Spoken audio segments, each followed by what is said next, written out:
In this video, you will learn the F major and F minor shapes, F major triads, F minor triads, and how to move them down the fretboard.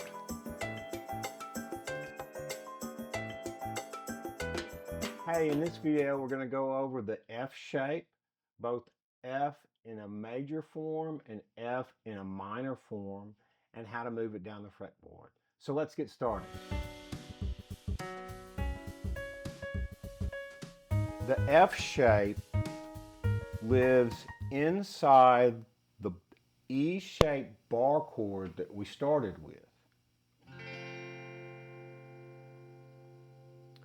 If we ignore the top 6 string and the 5 string, and we go back and we make a mini bar with our index finger at the first fret, we're playing an F and a C, because remember, we have our first anchor for middle C.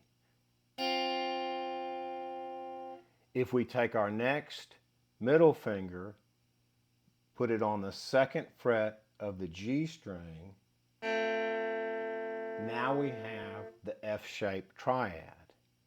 If we add our ring finger to the third fret on the F note, now we have our F major chord.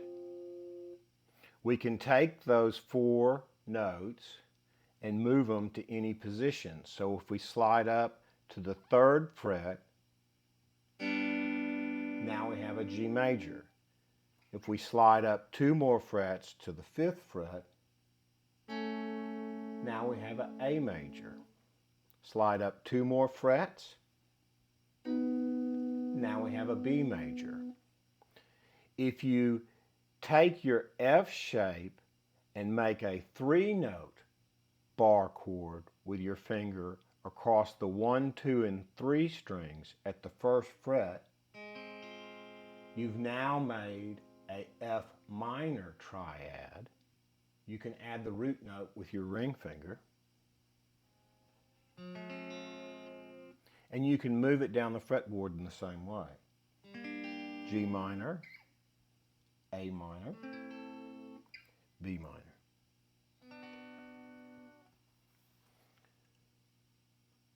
Remember that the F-shaped triad, as a new shape we're adding to the A, E, and D shapes, presents a different order to the pattern of notes. We're now working with a 1, a 3, a 5, and a 1. And so the 3, 5, 1 that you have in the triad is different than when you were playing, for example, a D chord and you had 5, 1, 3. Learning to use a simple minor chord with the 3 notes in a bar fashion opens up the whole neck for you to use a minor chord in any position with a single finger. I can play E minor,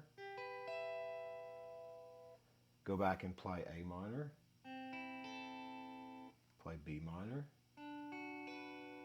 And so it gives you a lot of versatility to take the F shape out of the E-shaped bar chord and use it with only those 4 notes.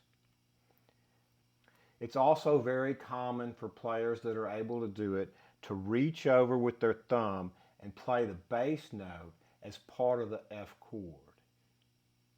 It's not something you need to preoccupy yourself, but if you get comfortable and you can reach up and play that note with it, you can add the lower C2 octave to any chord as you move up the fretboard. If you look at it, what you're doing is taking your E-shaped bar chord, cutting off part of it, and adding the root note back in.